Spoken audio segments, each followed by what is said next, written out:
आज की इस क्लास में हम बात करने जा रहे हैं 11th क्लास के एक बहुत ही महत्वपूर्ण टॉपिक की, और टॉपिक का नाम है मोल कॉन्सेप्ट या मोल अवधारणा। तो सबसे पहले इस टॉपिक में आपको समझना है कि मोल का क्या मतलब होता है। देखिएगा, मोल जो होता है वो पदार्थ की मात्रा की एक एसआई इकाई है। एसआई इकाई का मतलब होता है अंतर्राष्ट्रीय पद्धति में पदार्थ की मात्रा की इकाई। पदार्थ की मात्रा का मतलब संख्या से भी हो सकता है। पदार्थ की मात्रा का मतलब उसके द्रव्यमान से हो सकता है, और पदार्थ की मात्रा का मतलब उसके आयतन से हो सकता है। फॉर एग्जाम्पल, मैं आपसे कहता हूं कि आपको बाजार से ईंट लेके आनी है। आपको बाजार से क्या लेके आनी है? ईंट लेके आनी है। आपके घर में कोई कंस्ट्रक्शन का काम चल रहा है तो आपको ईंटों की आवश्यकता है। तो मैंने आपको कहा कि आप बाजार से ईंट लेके आओ, तो आप मुझे कहोगे कि सर बाजार से ईंटों की कितनी संख्या लेके आनी है, कितनी संख्या में ईंटें लेके आनी है। इसका मतलब यहाँ पर ईंटों की जो मात्रा है वो संख्या में मापी जाएगी। ईंटों की मात्रा किस में मापी जाएगी? संख्या में मापी जाएगी। मात्रा का मतलब मैं आपको बता रहा हूँ। मात्रा का जो मतलब है वो संख्या से हो सकता है, वो द्रव्यमान से हो सकता है, वो आयतन से हो सकता है। संख्या से किस प्रकार से? जैसे मैं आपसे कहूँ मार्केट से आपको ईंटें लेके आनी है, तो आप कहोगे सर मार्केट से ईंटों की कितनी मात्रा मैं लेके आऊँ? तो मैं आपसे कहूँगा कि मार्केट से आप ईंटों की मात्रा जो है वो 100 ईंट लेके आ जाओ, 500 ईंट लेके आ जाओ, 1000 ईंट लेके आ जाओ, 2000 ईंट लेके आ जाओ। इसका मतलब जो संख्या है वो यहाँ पर क्या है? मात्रा है। मैं आपसे कहूँ द्रव्यमान के पदों में, यदि मैं आपको समझाऊं और मैं आपसे कहूँ कि मार्केट से आपको चीनी लेके आनी है, तो यहाँ पर आप चीनी की जो मात्रा है वो संख्या में नहीं मापी जाएगी। आप कहोगे सर चीनी की कितनी मात्रा लेके आनी है, तो मैं आपको कहूँगा आप 10 किलो चीनी लेके आ जाओ, 5 किलो चीनी लेके आ जाओ, 20 किलो चीनी लेके आ जाओ, 100 किलो चीनी लेके आ जाओ।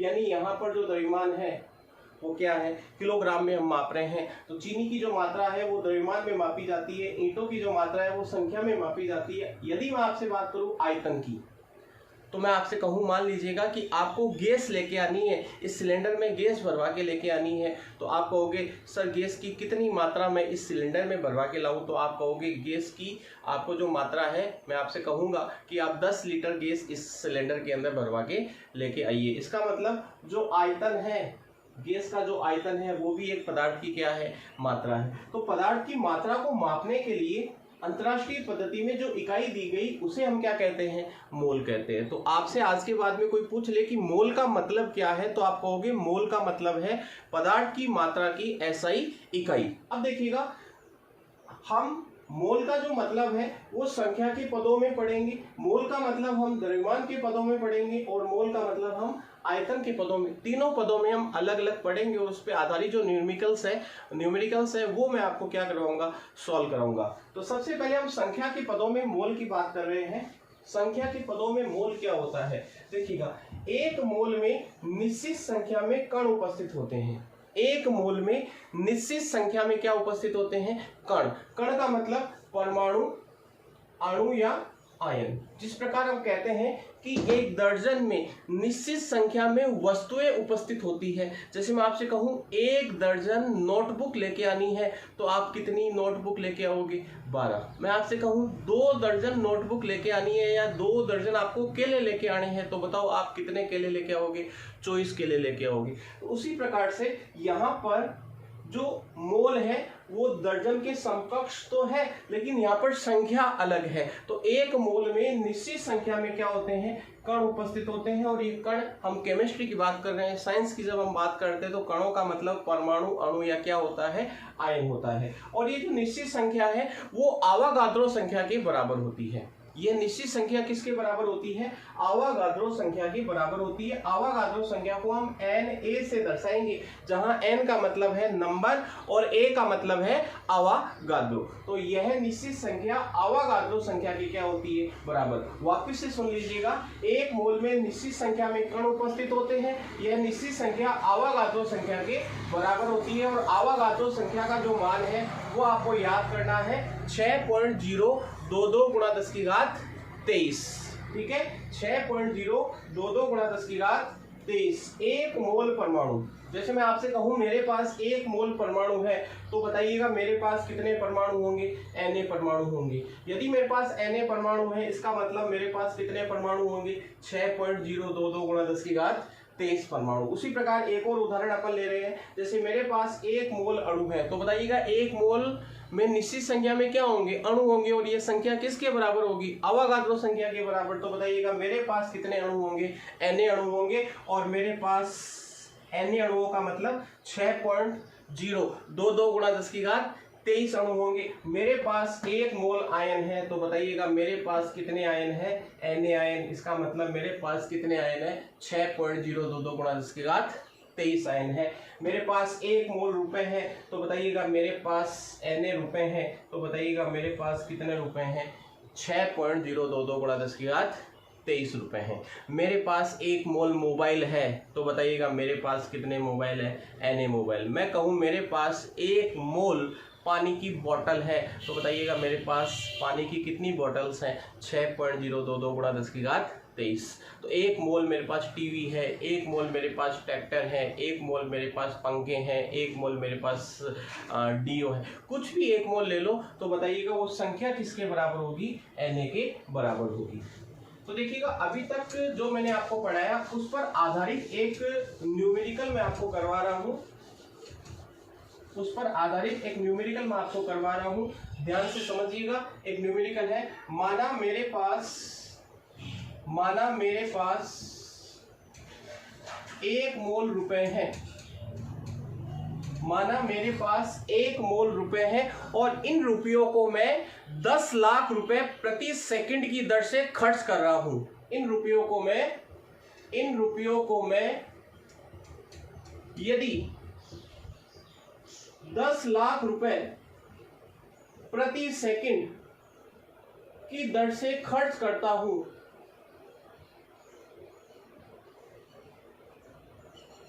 तो बताओ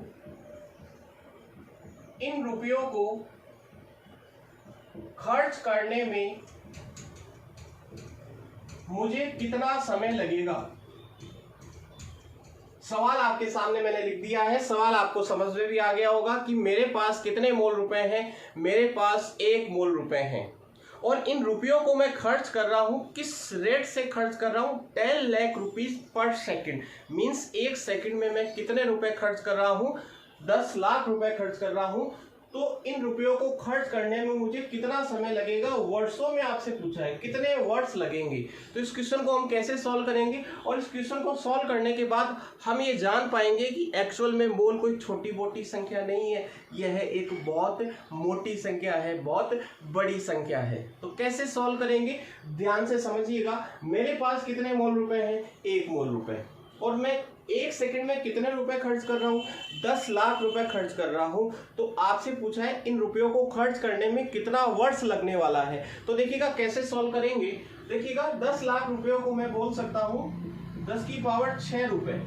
10 लाख रुपयों को मैं कितना बोल सकता हूं? 10 की पावर 6 रुपए, क्योंकि 10 लाख का मतलब होता है 10 के आगे कितने जीरो लगाने हैं आपको? 5। तो 1 के आगे टोटल कितने जीरो हो गए? 6। तो 10 की पावर 6 रुपए मेरे पास है। कितने रुपए मेरे पास है? 10 की पावर 6 रुपए है, और इनको खर्च करने में मैं कितना सेकंड का समय लगा रहा हूँ? 1 सेकंड का। तो मैं कैसे इस क्वेश्चन को सॉल्व करूंगा, ध्यान से समझिएगा। इस क्वेश्चन को आपने नोट कर लिया होगा, इसका स्क्रीनशॉट आप ले लीजिएगा और क्वेश्चन को नोट कर लीजिएगा। मैं इसको मिटा रहा हूँ यहाँ से, ताकि बोर्ड पे मेरे पास क्या हो जाए? जगह हो जाए। देखिएगा 10 की पावर 6 रुपए खर्च करने में लगा समय बराबर 1 सेकंड। 10 की पावर 6 रुपए खर्च करने में 1 सेकंड का समय लग रहा है। तो बताइएगा मुझे 1 रुपया खर्च करने में कितना समय लगेगा? 1 रुपया खर्च करने में लगा जो समय होगा वो होगा 1/10 की पावर 6 सेकंड। लेकिन मेरे पास में रुपए कितने हैं? मेरे पास रुपए हैं 1 मोल रुपए, और 1 मोल रुपयों का मतलब Na रुपए मेरे पास है। तो मैं यहाँ पे लिखूंगा Na रुपए खर्च करने में लगा जो समय होगा वो 1/10⁶ गुणा क्या होगा Na। और ये आंसर किस में आएगा? सेकंड में। क्या आपसे सेकंड में पूछा है क्या? नहीं, आपसे किस में पूछा गया है? वर्ड्स में पूछा गया है। तो सबसे पहले आप सेकंड को किस में बदलोगे? मिनट में बदलोगे। और मिनट में बदलने के लिए आप 60 का क्या दोगे? भाग। क्यों? क्योंकि 1 मिनट के अंदर कितने सेकंड होते हैं? 60 सेकंड होते हैं। तो यहाँ पे मैंने 60 का भाग दे दिया। 60 का जैसे ही मैं इसमें डिवाइड करूंगा तो आंसर मिनट में आ जाएगा। लेकिन आपसे मिनट में नहीं पूछा गया है, आपसे पूछा गया है वर्षों में। तो मिनट को पहले मैं आवर में चेंज करूंगा। 1 आवर में बताइएगा कितने मिनट होते हैं? 60 मिनट होते हैं। तो बताइएगा मैं यहाँ पर किससे डिवाइड कर दूंगा? 60 से। तो बताइएगा ये आंसर किस में आ जाएगा? आवर में आ जाएगा। किस में आ जाएगा? आवर में। बताइएगा अब आपको आवर से किस में जाना पड़ेगा? आपको जाना पड़ेगा दिन में। तो बताइएगा एक दिन में कितने घंटे होते हैं? एक दिन में कितने घंटे होते हैं? 24 घंटे होते हैं। तो मैं यहाँ पर 24 से मल्टीप्लाई करूंगा तो ये आंसर किस में आ जाएगा? डेज में आ जाएगा। Very good. लेकिन क्या डेज में पूछा है क्या आपसे? नहीं पूछा। आपसे पूछा है वर्षों में। तो बताइएगा एक वर्ष में कितने दिन होते हैं? 365 दिन होते हैं। तो मैं यहाँ पर 365 से क्या करूंगा? 365 से क्या करूंगा? डिवाइड कर दूंगा। तो बताइएगा 365 से जैसे डिवाइड करूंगा तो ये जो आंसर आएगा वो किस में आ जाएगा? वर्ड्स में आ जाएगा। ये आंसर किस में आ जाएगा? वर्ड्स में। अब आपको इसको सॉल्व करना है। जैसे आप इसको सॉल्व करोगे तो आपके पास में आएगा 1.9099 इंटू बाई 10⁻10 वर्ड्स। यानी आप सोचिएगा कि अगर आपके पास 1 मोल रुपए आ जाए, यदि आपके पास कितने मोल रुपए आ जाए? 1 मोल रुपए आ जाए तो उनको खर्च करने में बताओ आपको कितना समय लगने वाला है? आपको इतने वर्ष का समय लगने वाला है। तो आप सोच सकते हैं 1 मोल कोई छोटी मोटी संख्या नहीं है, यह एक बहुत बड़ी संख्या है। वापस से याद कर लीजिएगा 1 मोल का मतलब 6.022 गुणा 10⁻23 होता है। तो यहाँ पे Na का मान आप पुट करके इसको सॉल्व कर सकते हैं। कैलकुलेटर की सहायता से आप सॉल्व कीजिएगा। यदि आप स्टूडेंट्स हैं तो आप पेन कॉपी में इसको सॉल्व करके आंसर निकालिएगा। ये किसी एग्जाम में आया हुआ क्वेश्चन है। 1.9099 इंटू 10⁻10 ईयर्स का टाइम आपको क्या है? लगेगा। तो संख्या के संदर्भ में मैंने आपको मोल बता दिया। अब देखिएगा मैं बात करूंगा द्रव्यमान के संदर्भ में मोल।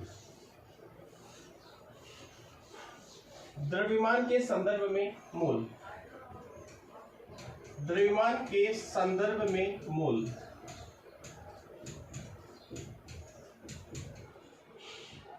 द्रव्यमान को हम वेट या भार भी कहते हैं। हालांकि फिजिक्स में द्रव्यमान और भार दोनों का मतलब अलग अलग होता है, लेकिन केमिस्ट्री में हम दोनों को एक ही मान के चल रहे हैं। हालांकि आजकल भार के स्थान पे द्रव्यमान शब्द का उपयोग ज्यादा किए जाने लगा है। तो देखिएगा द्रव्यमान की जब भी हम केमिस्ट्री में बात करते हैं तो द्रव्यमान 2 प्रकार का पढ़ते हैं। एक होता है परमाणु द्रव्यमान और एक होता है अणु द्रव्यमान, जिसे हम आणविक द्रव्यमान कहते हैं। जब भी हम द्रव्यमान की बात करते हैं तो 2 प्रकार का द्रव्यमान होता है। एक परमाणु का द्रव्यमान होता है और एक अणु का द्रव्यमान होता है। परमाणु का जो द्रव्यमान होता है उसे हम परमाणु द्रव्यमान कहते हैं और जो अणु का द्रव्यमान होता है उसे हम आणविक द्रव्यमान कहते हैं। अब देखिएगा परमाणु द्रव्यमान, जैसे आपने सबने पढ़ा है कि कार्बन का परमाणु द्रव्यमान कितना होता है? 12 U होता है। कार्बन का परमाणु द्रव्यमान कितना होता है? 12 U होता है। आपने सबने पढ़ा है कि ऑक्सीजन का परमाणु द्रव्यमान कितना होता है? 16 U होता है। आपने सबने पढ़ा है CO2 का आणविक द्रव्यमान कितना होता है? 12 + 32, क्योंकि ऑक्सीजन का 16 होता है। 16 कितना हो गया? 32 हो गया। तो टोटल कितना हो गया? 44 हो गया। ठीक है, इसको आगे हम U लिख देते हैं। U का मतलब क्या होता है? यूनिफाइड मास होता है। U का मतलब क्या होता है? यूनिफाइड मास होता है। यूनिफाइड मास का मतलब एकीकृत द्रव्यमान। द्रव्यमान को मापने की इकाई है। U का मतलब क्या है? यूनिफाइड मास। लेकिन कभी कभी आपने देखा होगा कि कार्बन का परमाणु द्रव्यमान 12 ग्राम भी लिखा रहता है। कभी कभी आपने देखा होगा 16 ग्राम भी लिखा रहता है। इसका मतलब CO2 का जो द्रव्यमान है वो कभी कभी 44 ग्राम भी लिखा हुआ रहता है। तो यहाँ पर हमें वास्तव में समझना क्या है कि परमाणु द्रव्यमान को कब तो U में लिखते हैं और कब ग्राम में लिखते हैं। इसी प्रकार आणविक द्रव्यमान को कब तो U में लिखा जाता है और कब ग्राम में लिखा जाता है। ये बात यहाँ पे अपन को समझनी है। तो देखिएगा परमाणु द्रव्यमान से संबंधित मैं सबसे पहले यहाँ पर बात करने जा रहा हूँ परमाणु द्रव्यमान। देखिएगा परमाणु द्रव्यमान की मैं बात कर रहा हूँ। परमाणु द्रव्यमान देखिएगा परमाणु द्रव्यमान को हम ग्राम में लिखें तो उसका क्या मतलब होता है, और परमाणु द्रव्यमान को यदि हम यू में लिखें तो उसका क्या मतलब होता है। तो सबसे पहले मैं बात कर रहा हूं परमाणु द्रव्यमान ग्राम में। परमाणु द्रव्यमान ग्राम में, जिसे ग्राम परमाणु द्रव्यमान भी कहा जाता है, जिसे क्या कहा जाता है, ग्राम परमाणु द्रव्यमान भी कहा जाता है। मैं बात कर रहा हूं परमाणु द्रव्यमान यदि ग्राम में लिखा हुआ है तो उसका मतलब क्या है। ठीक है, तो देखिएगा परमाणु द्रव्यमान यदि ग्राम में लिखा हुआ है तो इसका मतलब है कि यह जो परमाणु द्रव्यमान है वो Na परमाणुओं का द्रव्यमान है। Na परमाणुओं का क्या है, द्रव्यमान। Na का मतलब आवागाद्रो संख्या। यदि परमाणु द्रव्यमान ग्राम में लिखा हुआ है, ग्राम में लिखा जाता है, तो इसका मतलब होता है कि वो जो परमाणु द्रव्यमान है वो एक परमाणु का द्रव्यमान नहीं है, वो कितने परमाणुओं का द्रव्यमान है, वो Na परमाणुओं का क्या है, द्रव्यमान। चलिएगा, अब इसको मैं उल्टा कर सकता हूँ। उल्टा कैसे करूंगा, इसको मैं इधर लिख दूं और इसको मैं इधर लिख दूं, तो मैं लिख सकता हूँ कि Na परमाणुओं का जो द्रव्यमान है, Na परमाणुओं का द्रव्यमान बराबर होता है परमाणु द्रव्यमान ग्राम में। परमाणु द्रव्यमान ग्राम में atomic mass mass of Na atoms is equal to atomic mass in gram. ठीक है, अगर Na परमाणु का द्रव्यमान परमाणु द्रव्यमान ग्राम के बराबर है तो बताइएगा एक परमाणु का जो द्रव्यमान होगा, एक परमाणु का जो द्रव्यमान होगा, एक परमाणु का द्रव्यमान बताइएगा किसके बराबर होगा, Na का अगर इसके बराबर है तो एक परमाणु का द्रव्यमान निकालने के लिए हम क्या करेंगे, परमाणु द्रव्यमान में जो कि ग्राम में है, और इसमें किसका डिवाइड कर देंगे बच्चों, Na का डिवाइड कर देंगे। तो एक परमाणु का द्रव्यमान आ गया परमाणु द्रव्यमान ग्राम डिवाइडेड बाई Na। लेकिन यहाँ पर आपको एक बात नोट करनी है। देखिएगा Na परमाणु का द्रव्यमान परमाणु द्रव्यमान ग्राम के बराबर है, एक परमाणु का द्रव्यमान परमाणु द्रव्यमान बाई Na ग्राम के बराबर होगा। देखिएगा क्या मैं इसको ऐसे लिख सकता हूँ, क्या इसको मैं ऐसे लिख सकता हूँ, परमाणु द्रव्यमान इंटू बाई 1 बाई Na ग्राम लिख सकता हूँ मैं, या फिर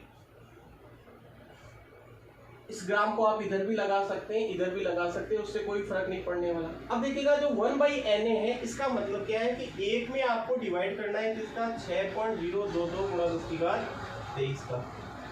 जैसे ही आप एक में इसका डिवाइड करोगे, एक में आप इस संख्या का आवागाद्रो संख्या का भाग दोगे तो आपके पास एक संख्या आएगी 1.66 इंटू 10⁻⁻24 ग्राम। तो 1 बाई Na है ना, इसकी जगह मैं लिख सकता हूं परमाणु द्रव्यमान इंटू बाई 1.66 इंटू 10⁻⁻24 ग्राम। और ये जो ग्राम है ना, इस ग्राम को IUPAC ने, इतने ग्राम को IUPAC ने 1 U कहा। क्या कहा, 1 U। याद रखिएगा 1 U इज इक्वल टू होता है 1.66 इंटू 10⁻⁻24 ग्राम। आप इसको 1.66 या 1.67 भी सही है, जो कि एक प्रोटॉन के द्रव्यमान के क्या होता है, बराबर होता है। तो 1 U is equal to 1.66 into 10⁻⁻24 gram. तो यहाँ पर आप इसकी जगह 1 U अगर लिख दें तो बताइएगा क्या मैं इसको ऐसे लिख सकता हूँ, परमाणु द्रव्यमान इंटू बाई 1 U, और 1 को हटा दो, इंटू को हटा के ब्रैकेट लगा दो। तो बताओ एक परमाणु का जो द्रव्यमान आया वो परमाणु द्रव्यमान किस में आया, U में आया। अब आपकी बात समझ में आ गई होगी। यदि परमाणु द्रव्यमान ग्राम में दे रखा है, परमाणु द्रव्यमान यदि ग्राम में दे रखा है तो वो परमाणु द्रव्यमान Na परमाणुओं का द्रव्यमान होता है, जिसे हम ग्राम परमाणु द्रव्यमान भी कहते हैं। और यदि परमाणु द्रव्यमान U में दे रखा है तो वो एक परमाणु का क्या होगा, द्रव्यमान। जैसे मैं आपसे कहूँ कार्बन का परमाणु द्रव्यमान 12 ग्राम है, तो इसका मतलब ये है कि ये जो 12 ग्राम आपको दे रखा है परमाणु द्रव्यमान, ये कार्बन के एक परमाणु का द्रव्यमान नहीं है, ये कार्बन के Na परमाणुओं का क्या है, द्रव्यमान। और ये जो द्रव्यमान है इसे हम कहते हैं ग्राम परमाणु द्रव्यमान। और यदि मैं आपसे कहूं कि कार्बन का परमाणु द्रव्यमान 12 U है, तो इसका मतलब ये कार्बन के एक परमाणु का क्या है, द्रव्यमान है। तो किसी भी परमाणु के, एक परमाणु के द्रव्यमान को मापने के लिए जो इकाई काम में लेते हैं उसे कहते हैं U, और U का मतलब होता है यूनिफाइड मास।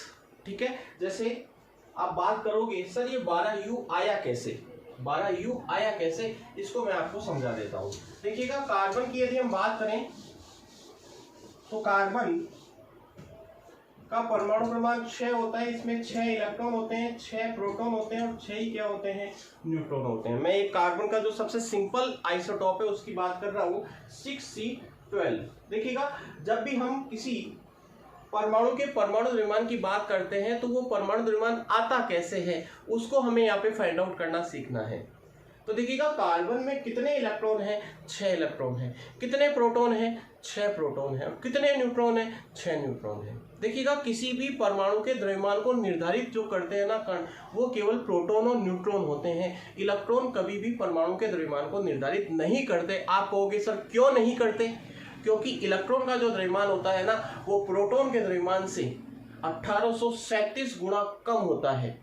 इलेक्ट्रॉन का जो द्रव्यमान है वो प्रोटॉन के द्रव्यमान की तुलना में 1837 गुना क्या होता है, कम होता है। तो याद रखिएगा कि किसी भी परमाणु के द्रव्यमान को निर्धारित करने वाले जो मौलिक कण हैं वो मौलिक कण केवल क्या है, प्रोटॉन और न्यूट्रॉन। देखिएगा इलेक्ट्रॉन का जो द्रव्यमान होता है Me वो होता है 9.1 × 10⁻³ किलोग्राम, जिसको हम लिख सकते हैं 9.1 × 10⁻28 ग्राम।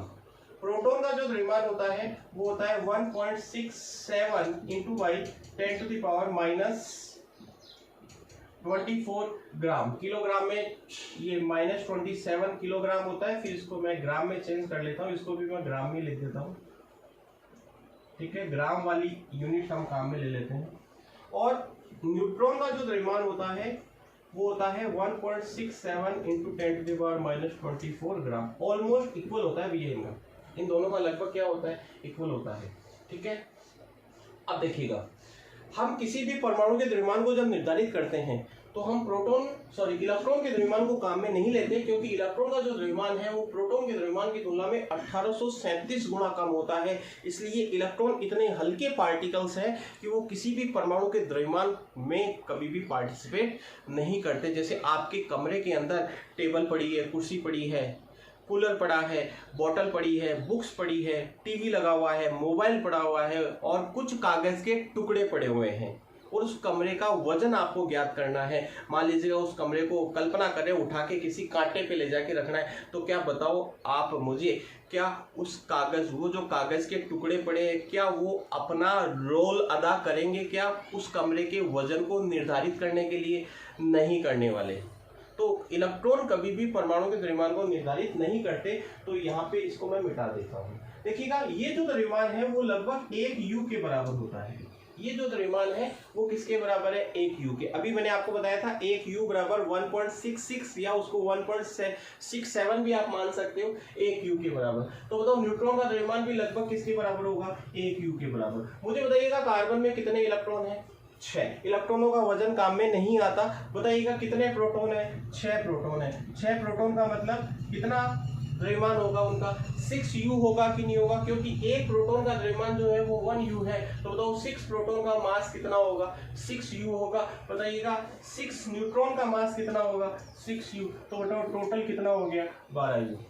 तो बताइएगा क्या आपको समझ में आया कि कार्बन के एक परमाणु का द्रव्यमान 12 U किस प्रकार आया। तो आपको ये बात समझ में आ गई होगी। चलिएगा अब हम बात करेंगे, मैं एक बार वापस से आपको रिवाइज करवा देता हूं कि किसी भी परमाणु का द्रव्यमान यदि U में लिख रहे हो तो वो एक परमाणु का द्रव्यमान होगा, और ग्राम में लिख रहे हो तो वो Na परमाणुओं का क्या होगा, द्रव्यमान होगा, जिसे हम ग्राम परमाणु द्रव्यमान या ग्राम एटॉमिक मास या ग्राम एटॉमिक वेट भी बोलते हैं। चलिएगा इसी प्रकार हम बात करते हैं आणविक द्रव्यमान की।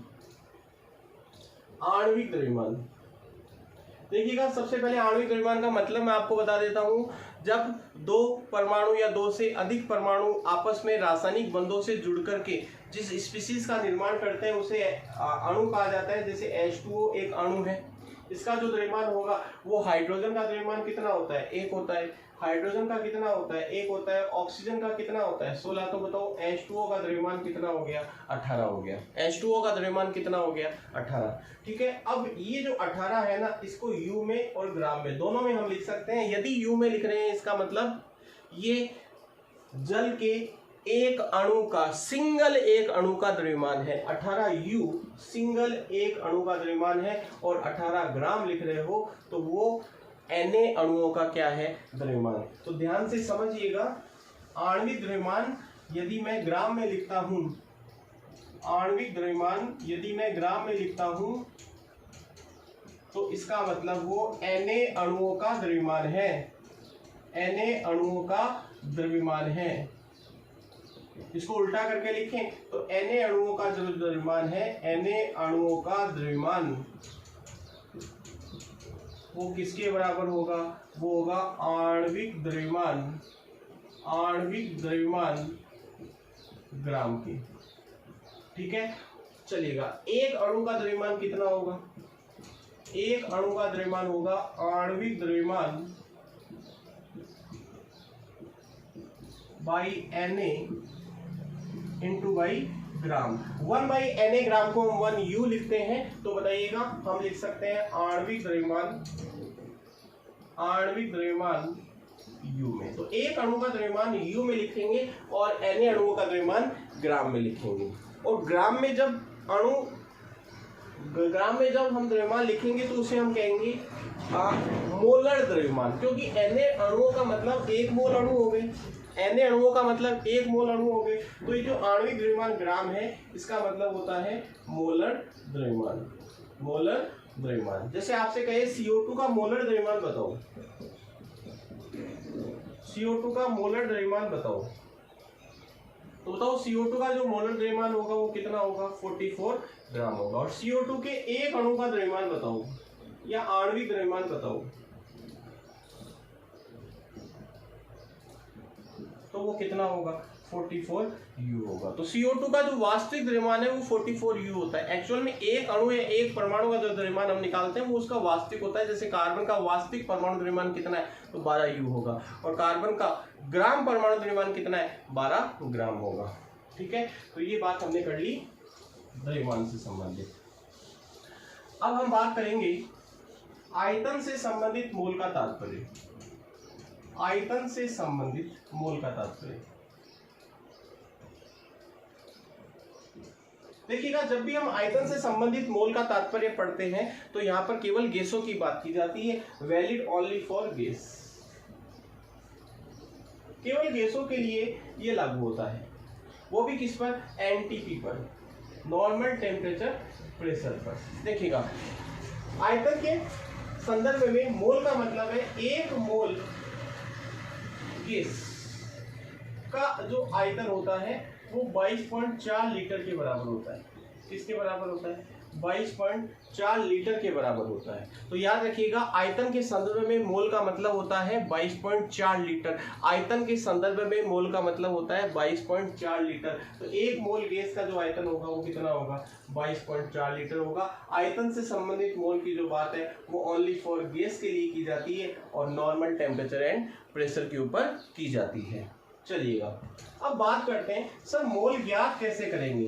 तो मोल ज्ञात करने के लिए कुछ फॉर्मूलाज दिए गए हैं, हालांकि वो फॉर्मूलाज किस प्रकार बने हैं वो भी मैं आपको समझाऊंगा। तो देखिएगा, संख्या के संदर्भ में एक मोल मैंने आपको, एक मोल का मतलब मैंने आपको संख्या के संदर्भ में बताया, एक मोल का मतलब मैंने आपको द्रव्यमान के संदर्भ में बताया, और एक मोल का मतलब मैंने आयतन के संदर्भ में मैंने आपको बता दिया। तो एक मोल का मतलब संख्या के संदर्भ में एक मोल किसके बराबर होता है, Na के बराबर होता है। यदि मैं वजन या द्रव्यमान के संदर्भ में एक मोल का मतलब बताऊं तो एक मोल का जो मतलब होता है वो अगर परमाणु है तो परमाणु द्रव्यमान के बराबर, और अणु है तो आणविक द्रव्यमान के बराबर है। ग्राम में, ये ग्राम में है, ध्यान रखिएगा। इसको हम क्या कह सकते हैं, मोलर द्रव्यमान भी कह सकते हैं। और आयतन में एक मोल का मतलब किसके बराबर, 22.4 लीटर के बराबर।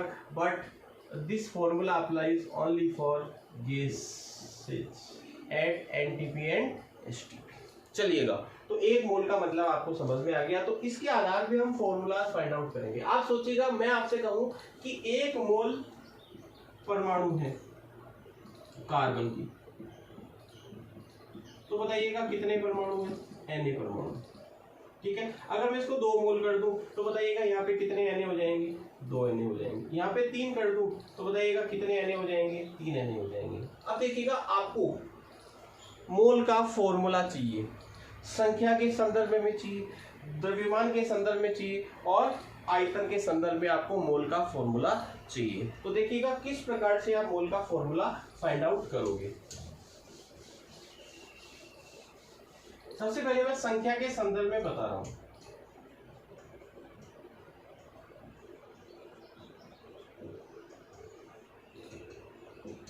पहले मैं एक सवाल आपको करवा रहा हूं, एक न्यूमेरिकल करवा रहा हूं, उससे आप फॉर्मूला अपने आप बना पाओगे, उस फॉर्मूले को आप डायरेक्टली याद करोगे। जैसे मैं आपसे कहूं मेरे पास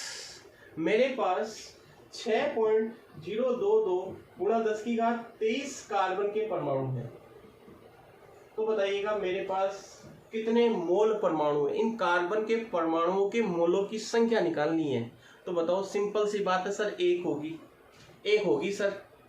कैसे होगी सर? आपने ही तो बताया, एक मोल संख्या में अवोगाद्रो संख्या के बराबर होता है। तो इससे आपका आंसर कितना आया? 1 आया। तो आप सोचिएगा, इससे जो आपका आंसर 1 आ रहा है वो कैसे आएगा? जब आप इस संख्या में इसी संख्या का क्या दोगे? भाग दोगे। जैसे एक एग्जांपल और ले रहा हूं मैं, मेरे पास 12.044 गुणा 10⁻23 कार्बन के परमाणु हैं। मेरे पास 12.044 गुणा 10⁻23 कार्बन के परमाणु हैं। तो बताइएगा मेरे पास कार्बन के मोल कितने हैं? तो बताइएगा सर 2 मोल हो जाएंगे।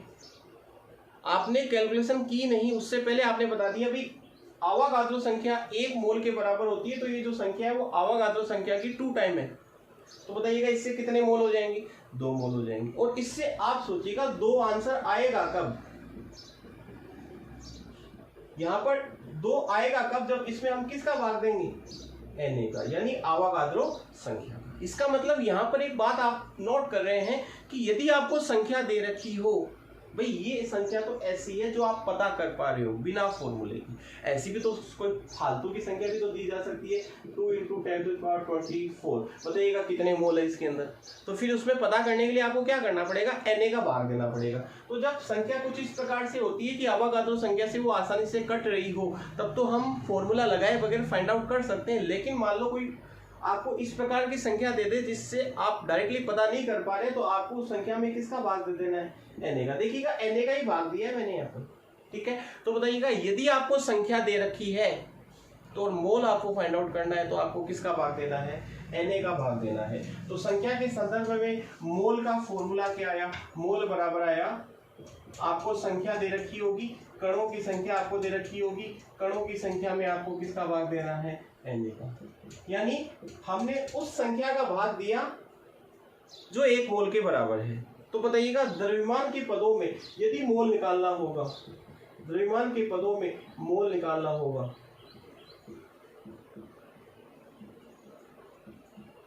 द्रव्यमान के पदों में मोल निकालना होगा तो हम किसका भाग देंगे? आपको बात समझ में आ गई होगी। 1 मोल परमाणु का द्रव्यमान या 1 मोल अणु के द्रव्यमान का हम क्या देंगे? भाग। तो बताइएगा द्रव्यमान के पदों में मोल बराबर होगा ग्राम में मात्रा आपको दी जाएगी और भाग किसका देना है? जो 1 मोल के बराबर है। यदि परमाणु है तो परमाणु द्रव्यमान का आपको भाग देना है और भाग हमेशा ग्राम में लगेगा, ध्यान रखिएगा, तभी ग्राम से ग्राम कटेगा और मोल में आंसर आएगा। और यदि आपको अणु दे रखा है तो ग्राम में मात्रा में आपको किसका भाग देना है? आणविक द्रव्यमान का, या फिर मैं कह सकता हूँ मोलर द्रव्यमान का। ग्राम में मात्रा बटा मोलर द्रव्यमान। और यदि आपको गैस का आयतन दे रखा है तो आपको मोल कैसे निकालना है? 22.4 लीटर का आपको क्या देना है? भाग देना है। तो गैस के मोल की संख्या कैसे आएगी? गैस के मोल की संख्या गैस का आयतन लीटर में, गैस का आयतन किसमें, लीटर में, डिवाइडेड बाई 22.4 लीटर। क्यों? क्योंकि हम भाग हमेशा उस संख्या का देते हैं, उस राशि का भाग देते हैं जो एक मोल के क्या होती है, बराबर होती है। तो आपको मैंने मोल ज्ञात करने के फॉर्मूलाज बता दिए। अब मैं कुछ न्यूमेरिकल्स आपको सॉल्व करवा रहा हूँ, कुछ न्यूमेरिकल्स मैं आपको सॉल्व करवा रहा हूँ मोल पर आधारित। देखिएगा, न्यूमेरिकल सॉल्व करने के लिए आपको सबसे पहले ये करना है कि आपको कोई भी क्वेश्चन दे रखा हो, आपको सबसे पहले मोल निकालने हैं। क्या निकालने हैं? मोल। तो देखिएगा, कुछ न्यूमेरिकल्स मैं करवा रहा हूं। पहला न्यूमेरिकल है 11.2 लीटर, 11.2 लीटर O2 गैस का एनटीपी पर भार ज्ञात कीजिए। 11.2 लीटर O2 गैस का एनटीपी पर भार ज्ञात कीजिए। देखिएगा, आपको जब भी इस प्रकार का न्यूमेरिकल दिया जाता है तो first of all you have to find out the number of moles. You are given a question in which you are asked that 11.2 liter O2 gas, you are given 11.2 liter O2 gas और आपको उससे उसका क्या पूछा है, wait पूछा है। तो first of all you have to calculate the number of moles of O2 gas.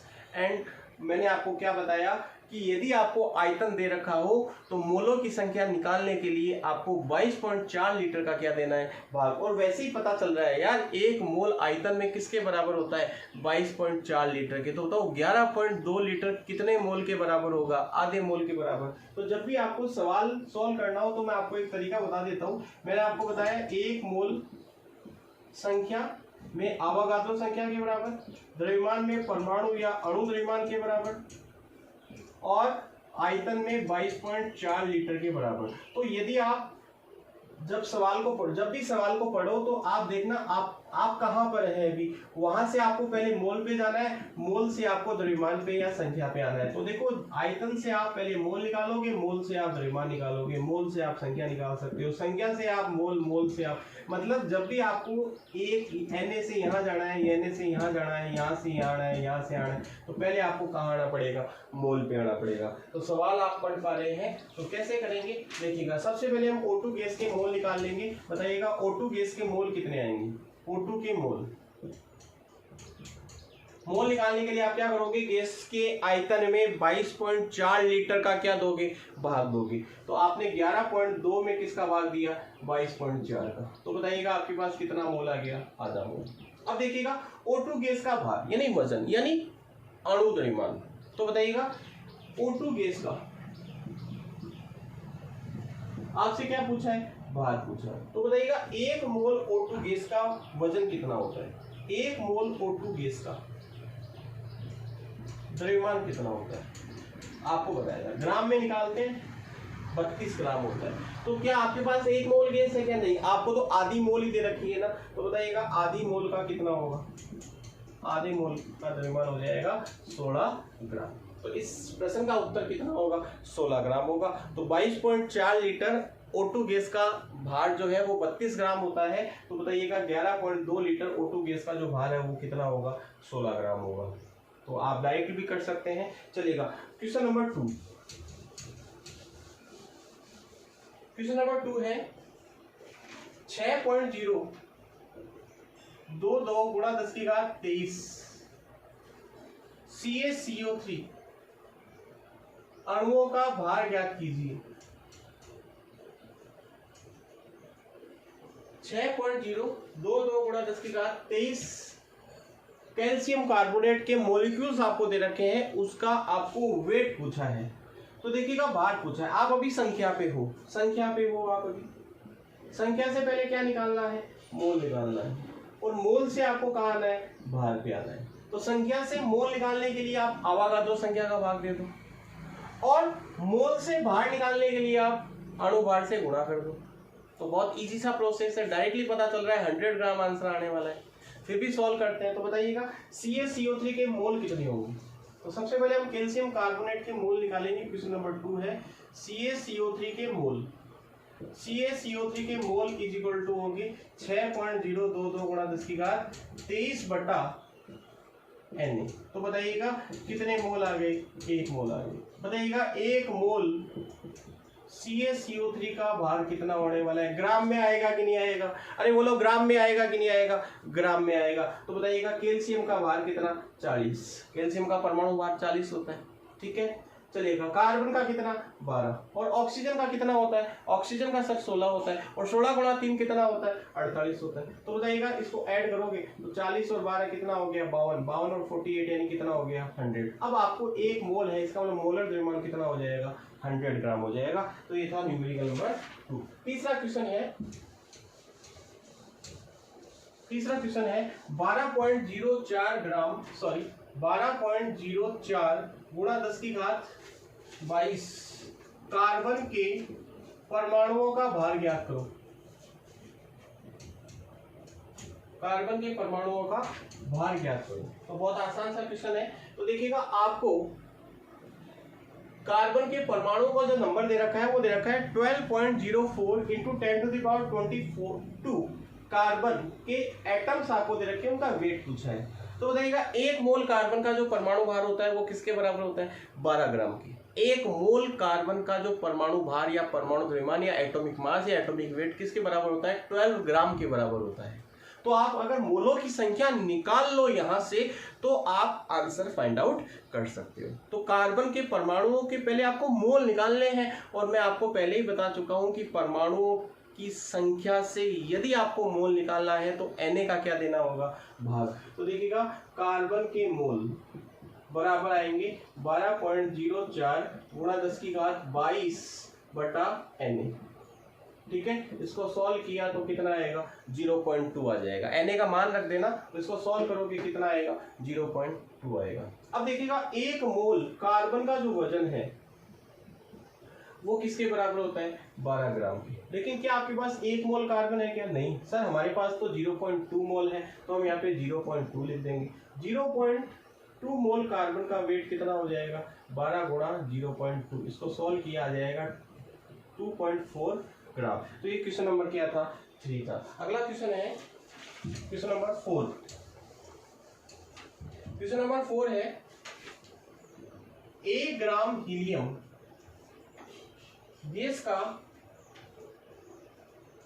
NTP पर 1 ग्राम हीलियम गैस का एनटीपी पर आयतन व उपस्थित परमाणुओं की संख्या ज्ञात करो।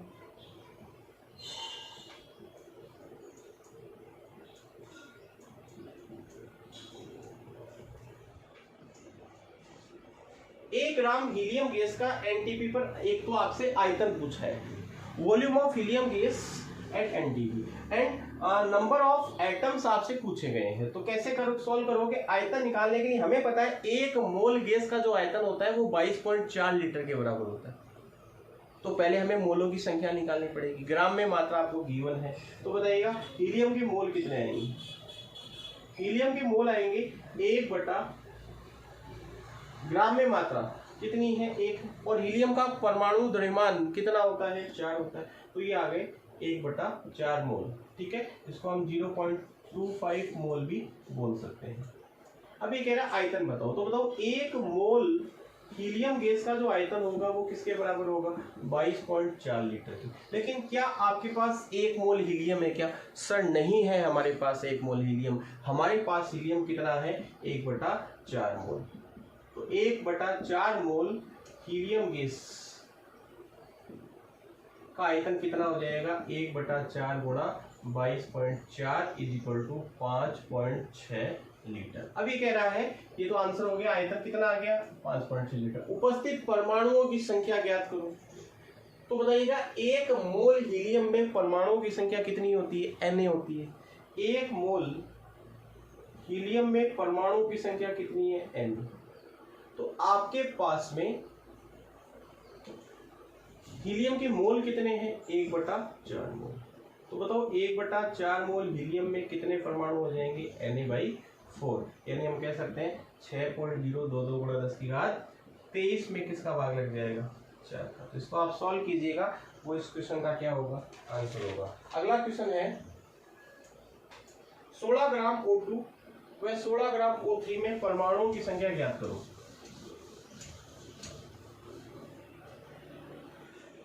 अगला क्वेश्चन है 16 ग्राम O2 व 16 ग्राम O3 में परमाणुओं की संख्या ज्ञात करो। किसके परमाणु पूछे होंगे, ऑक्सीजन के परमाणुओं की संख्या क्या करो ज्ञात करो, की संख्या।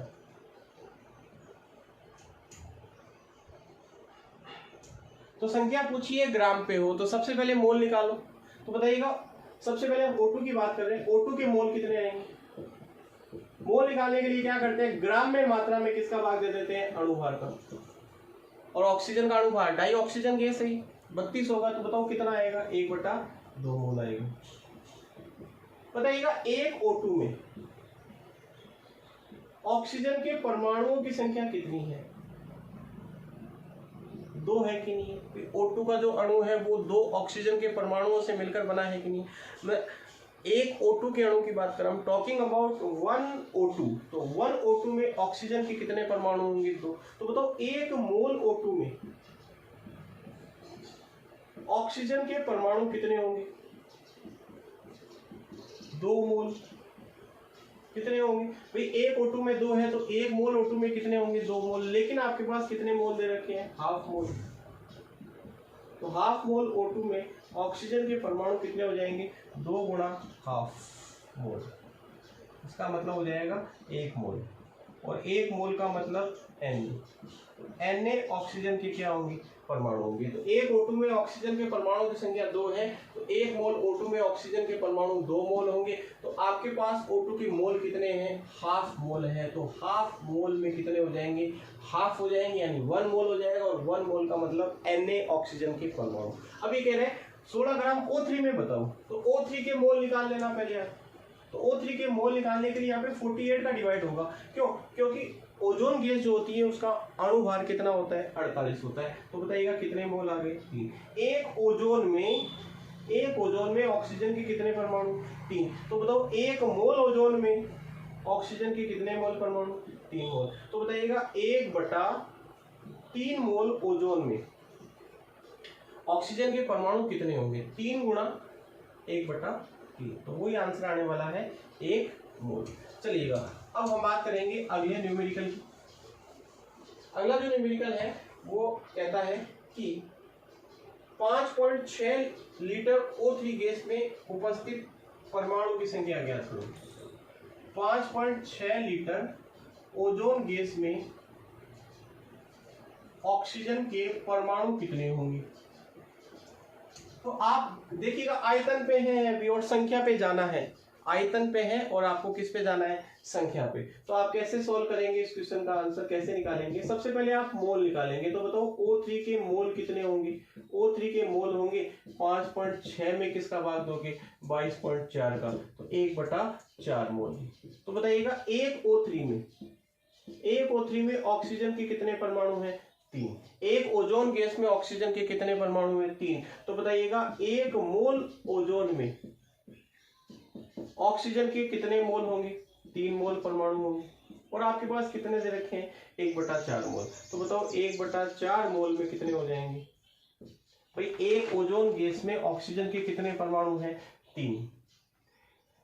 तो 1 मोल ओजोन में ऑक्सीजन के कितने परमाणु होंगे, 3 मोल ऑक्सीजन के परमाणु होंगे। तो 1/4 मोल ओजोन गैस में ऑक्सीजन के परमाणु कितने होंगे, ये फाइंड आउट करना है। तो बताओ कितने होंगे, 1/4 गुणा 3 मोल, यानी हम कह सकते हैं 3/4 मोल, हम कह सकते हैं 3/4 Na। तो ये इस क्वेश्चन का क्या हो गया, आंसर हो गया। चलिएगा अगला क्वेश्चन है, एक परमाणु में कितने ग्राम परमाणु होते हैं। एक परमाणु में कितने ग्राम परमाणु होते हैं। देखिएगा, जब भी आपसे ग्राम परमाणु पूछे तो ग्राम परमाणु का मतलब होता है मोल परमाणु। ग्राम परमाणु का मतलब याद रखिएगा क्या होता है, मोल परमाणु होता है। तो एक परमाणु में कितने ग्राम परमाणु होंगे, तो एक परमाणु में ग्राम परमाणु में मोलों की संख्या पूछी है तो आंसर क्या होगा 1/Na। ठीक है, अगला क्वेश्चन है जल के एक अणु का वास्तविक आयतन ज्ञात कीजिए। अगला क्वेश्चन है जल के एक अणु का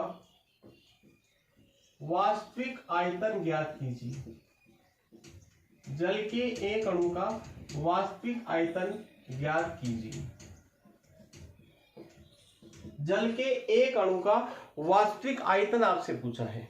तो देखिएगा, हम जानते हैं कि घनत्व बराबर होता है द्रव्यमान बटा आयतन।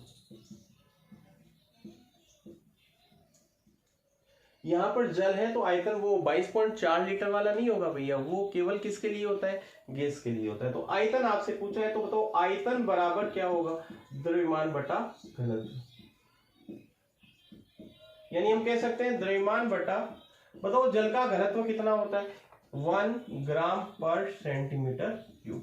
तो घनत्व हमें पहले से पता होता है, आपको क्वेश्चन में दे भी दिया जाता है और नहीं दिया हो तो आपको ध्यान रखना है कि डेंसिटी ऑफ वाटर कितनी होती है 1 ग्राम पर सेंटीमीटर क्यूब होती है। तो सीधी सी बात है, जल का आयतन बराबर होगा जल का द्रव्यमान बटा जल का घनत्व। तो जल का द्रव्यमान हमें चाहिए, तो द्रव्यमान कैसे निकालेंगे, और जल के कितने अणु का द्रव्यमान चाहिए, एक अणु का। तो बताओ मोल कितने आएंगे, एक अणु के मोल कितने होंगे 1/Na।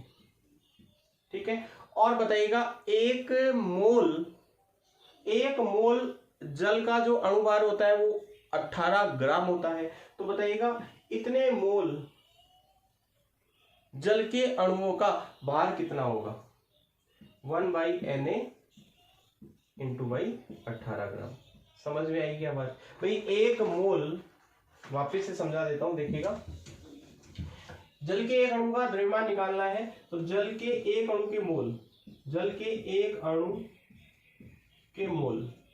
कितने होंगे 1/Na। क्यों, क्योंकि हम संख्या दे रखी है, Na का क्या दे देंगे, भाग दे देंगे। अब देखिएगा एक मोल H2O का भार कितना होता है 18 ग्राम। आपके पास कितने मोल है 1/Na। मोल H2O का भार कितना होगा 18 गुणा 1/Na ग्राम, यानी हम कह सकते हैं 18/Na ग्राम।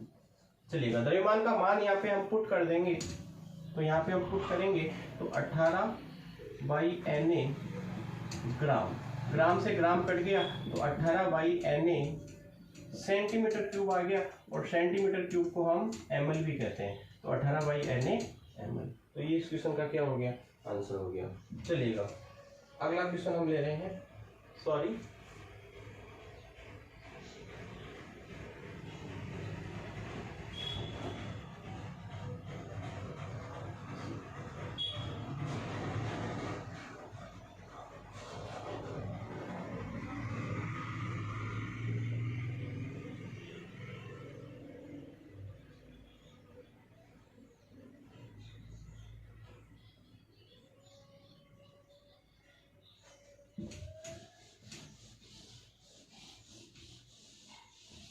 अगला क्वेश्चन है CO2 में ऑक्सीजन के परमाणुओं की संख्या ज्ञात करो। यह आपका होमवर्क है, आप इसे कीजिएगा। CO2 में उपस्थित ऑक्सीजन के परमाणुओं की संख्या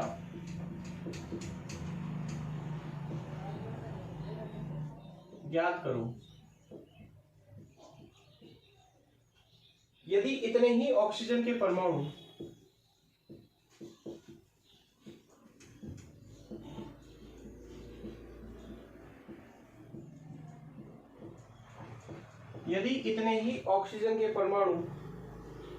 CO में उपस्थित हो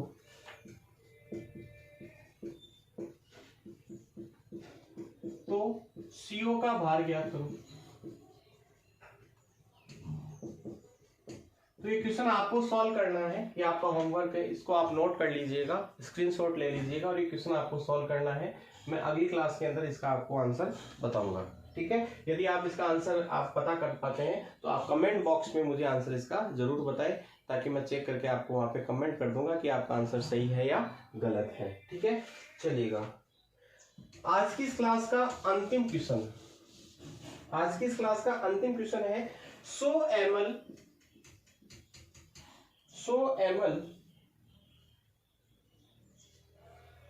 0.001 m H2SO4 में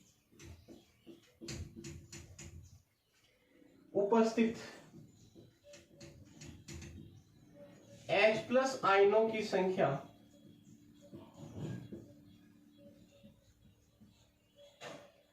व SO4- आयनों की संख्या व कुल आयनों की संख्या ज्ञात करो। क्वेश्चन आप देख पा रहे हैं बोर्ड पे मैंने लिख दिया है।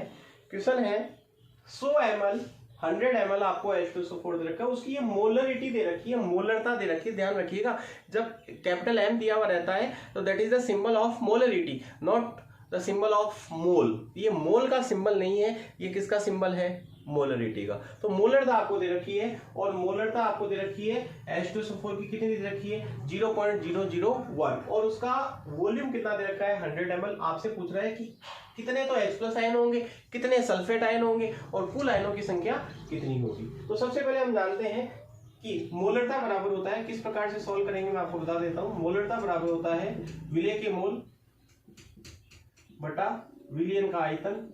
आयतन किस में लिखते हैं हम, ml में, तो ऊपर किससे मल्टीप्लाई कर देते हैं 1000 से। ठीक है भैया, तो ये मोलरता का सूत्र होता है। तो सबसे पहले आपको मोल निकालने हैं, किसके मोल निकालने हैं H2SO4 के। तो बताओ मोल बराबर क्या होगा, H2SO4 के मोल, H2SO4 के मोल बराबर मोलरता, मोलरता को m से दर्शाते हैं, m into by volume, volume into by sorry volume किस में लिखते हैं ml में। ठीक है, और तो 1000 से क्या हो जाएगा, डिवाइड हो जाएगा। मोलरता आपको कितनी दे रखी है 0.001, वॉल्यूम आपको कितना दे रखा है 100। सर आप मोल क्यों निकाल रहे हो, तो मोल निकालेंगे तभी अपन H+ आयनों की संख्या निकाल पाएंगे, सल्फेट आयनों की संख्या और कुल आयनों की संख्या। डिवाइड किसका करेंगे बताओ 1000 का, तो ये आपस में कट हो गए, तो ये आ गया 0.0001। ठीक है, ये मोल आ गए। इसको हम लिख सकते हैं 10 की घात -4 मोल। क्या लिख सकते हैं 10 की घात -4 मोल। अब देखिएगा कैसे करेंगे। एक H2SO4 में H+ आयनों की संख्या कितनी है, 2 H+ आयन। एक H2SO4 में H+ आयन कितने हैं 2, तो बताओ 10 की घात -4 मोल H2SO4 में H+ आयन कितने होंगे, 2 गुणा 10 की घात -4 मोल। ठीक है, इसको मैं लिख सकता हूं 2 गुणा 10 की घात -4 एक मोल एक N के बराबर। अब आपसे पूछ रहा है सल्फेट आयनों की संख्या ज्ञात करो, तो बताओ एक H2SO4 में SO4 - 2 आयन कितने हैं, SO4 - 2 आयन है 1। ठीक है, तो बताओ एक मोल H2SO4 में सल्फेट आयन कितने होंगे, 1 मोल होंगे। ठीक है, तो बताओ आप सॉरी एक मोल में 1 मोल हो जाएंगे, तो बताओ आपको कितने मोल दे रखे हैं, 10 की घात -4 मोल दे रखे हैं। तो 10 की घात -4 मोल H2SO4 में सल्फेट आयन कितने हो जाएंगे, 10 की घात -4 मोल, जिसको हम लिख सकते हैं 10 की घात -4। अब आपसे पूछा है कुल आयनों की संख्या ज्ञात करो, तो इसको और इसको आप ऐड कर लेना, वो कुल आयनों की क्या हो जाएगी, संख्या हो जाएगी। तो आपके बात समझ में आ गई होगी। एक H2SO4 2 H+ आयन, 10 की घात -4 मोल कैसे आए, यहाँ से हमने फाइंड आउट किया, मोल निकाल लिया, तो ये आ गए। तो आपने सल्फेट आयन निकाल लिए। अब इनको दोनों के क्या करना है, ऐड करना है। दोनों को ऐड करोगे तो कुल आयनों की क्या आ जाएगी, संख्या। तो आज की इस क्लास में हमने मोल कंसेप्ट को पूरा कर दिया।